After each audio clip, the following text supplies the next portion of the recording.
in the different electrical appliances, we use the different types of magnets such as bar magnet, horseshoe magnet, round and cylindrical magnet. But there are certain substances which are magnetic and certain substances which are non-magnetic materials. All materials that are attracted by a magnet are known as a magnetic material. For example, iron, nickel, cobalt, and their alloys, and some substances made of these materials are the examples of the magnetic materials. The materials which has a property of attracting iron objects made of the iron and iron like substances is known as a magnetic materials. And these phenomena of attraction of the substance by a magnet is known as a magnetism. It is a force that produced by some metal that pull object towards each other or a push away from each other. The materials which are not attracted by the magnet are known as a non-magnetic material such as a paper, wood, brass, aluminium, plastic, glass. These are the examples of the, or leather. These are the example of the non-magnetic materials. In our day-to-day life, we see the different types of examples. Such examples are magnetic materials or non-magnetic materials. The magnetic materials we can also find in the soil or a sand or a soil. If we take any magnet, it may be bar magnet or it may be round shaped magnet. If we move this magnet over the sand, some pieces of the sand or a soil were attracted towards the magnet. These pieces are iron pieces which are present in the sand or a soil. These are known as a magnetic materials, or these iron particles we can also find in this soil or a sand particles. There are two poles of the magnet. There are two regions for the, take the activity 4 shows us that take a bar magnet and spread some iron fillings on a sheet of the paper. We find that more substances are stick towards the pole or towards the side, and some substances were attached at the middle. This experiment shows that, or this activity shows that, there is a magnetic power is more towards the pole area or towards the end area, and there is a less power or a magnetic field at the middle area, because more iron particles or more iron pieces were attracted towards the pole region. These are the strong region or the maximum magnetism at the pole side. The earth has also two poles. These two are the geographical poles of the earth called as a north pole and south pole. As like these two poles of magnet are called as a north pole and south pole. This, when we move the magnet, it also come to rest as a south pole and north pole. In this way, we can use this magnet for finding the directions.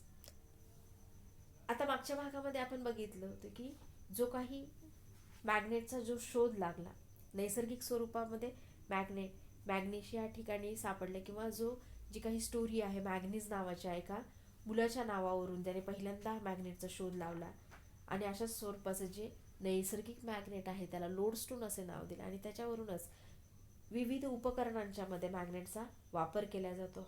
Horseshoe magnet किंवा ज्याला आपण U shape magnet म्हणतो, बार magnet, गोलाकार किंवा निमुळता आकार होत जाणार, जशी जशी निरनिराळी उपकरणं आहेत त्याच्यामध्ये त्या पद्धतीच्या चुंबकाचा वापर केला जातो. पण सगळीच पदार्थ जे आहेत लोखंडाकडे आकर्षिल्या जात नाहीत, किंवा काही पदार्थ असे जे असतात जे फक्त ज्या मॅग्नेटकडे आकर्षिल्या जातात त्यालाच म्हणतो आपण मॅग्नेटिक मटेरियल. उदाहरण आहेत आयर्न आहे, निकेल आहे, कोबाल्ट आहे, किंवा त्याच्या संमिश्रापासून बनवलेली. संमिश्र म्हणजे दोन जे काही मेटल्स आहेत आता ते एकत्र आणि त्यालाच म्हणतो आपण ॲलॉय. 2 किंवा 3 जे मेटल्स आहेत त्याला वितळून एकत्र करतो, त्याला ॲलॉय किंवा संमिश्र असं म्हणतो. तर मग ह्या चुंबकीय पदार्थांच्याकडनं आयर्न, निकेल आणि कोबाल्ट हे जे काही मॅग्नेटकडे आकर्षल्या जाणारे हे जे पदार्थ आहेत त्याच्यापासनं बनवलेले जे पदार्थ आहेत त्याला आपण ॲलॉय म्हणतो. तर मग अशा अशा पदार्थांच्याकडे हे चुंबकाकडे आकर्षल्या जातात, मॅग्नेटकडे आकर्षल्या जातात, त्याला म्हणतो आपण मॅग्नेटिक मटेरियल्स. अशा सगळ्या पदार्थांना आपण मॅग्नेटिक मटेरियल्स म्हणतात.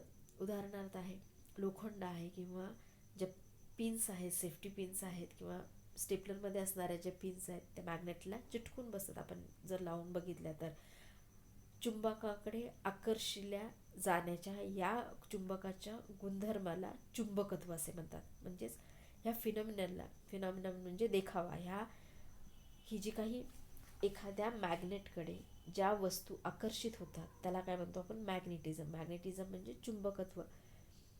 मग ह्या मेटल्सचा जो गुणधर्म आहे, किंवा दोन मॅग्नेट त्याचे जे दोन सारखे जर का पोल आहेत ते आपण एकत्र केले तर ते एकमेकांना दूर ढकलतात, किंवा नॉर्थ आणि साऊथ हे जे दोन पोल एकत्र केले तर ते एकमेकांना चिटकून बसतात.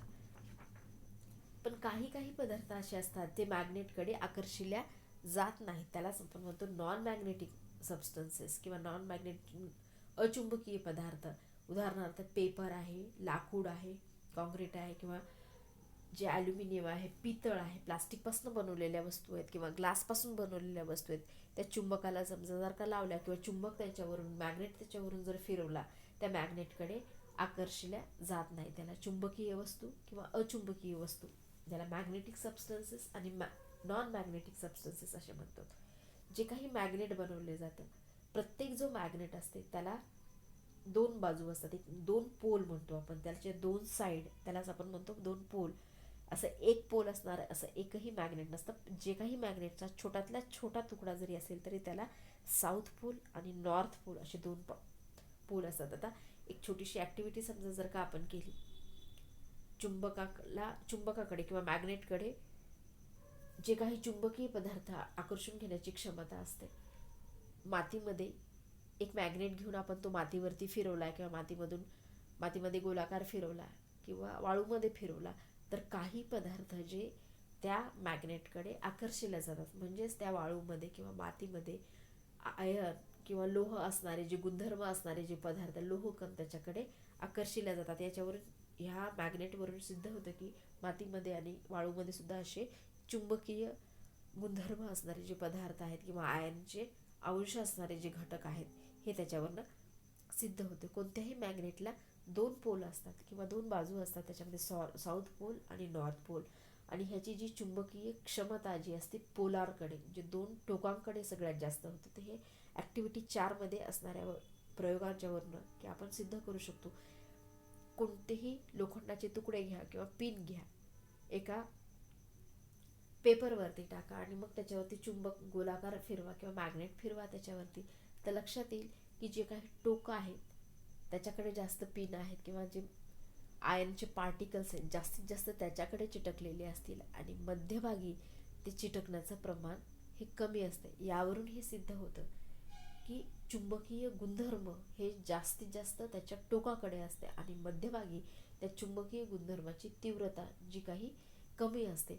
ह्या ज्या काही मॅग्नेटिक जे वेव्ज असतात त्या मॅग्नेटच्या भोवताली असतात, आणि जास्त स्ट्रॉंगर त्या कुठे असतात, त्याच्या टोकाकडे असतात. हा जो प्रयोग केल्यानंतर आपल्याला लक्षात येईल की ह्या ज्या चुंबकीय गुणधर्म त्याच्या टोकाकडे जास्त असतात, आणि म्हणूनच ह्या प्रत्येक मॅग्नेटला दोन दिशा असतात, साऊथ पोल आणि नॉर्थ पोल. अशा वेगवेगळ्या आकाराची ही जी मॅग्नेट्स आहेत आणि ते आपण वापरू शकतो. पण कोणत्याही मॅग्नेटला दोन पोल असतात, एक साऊथ पोल आणि नॉर्थ पोल.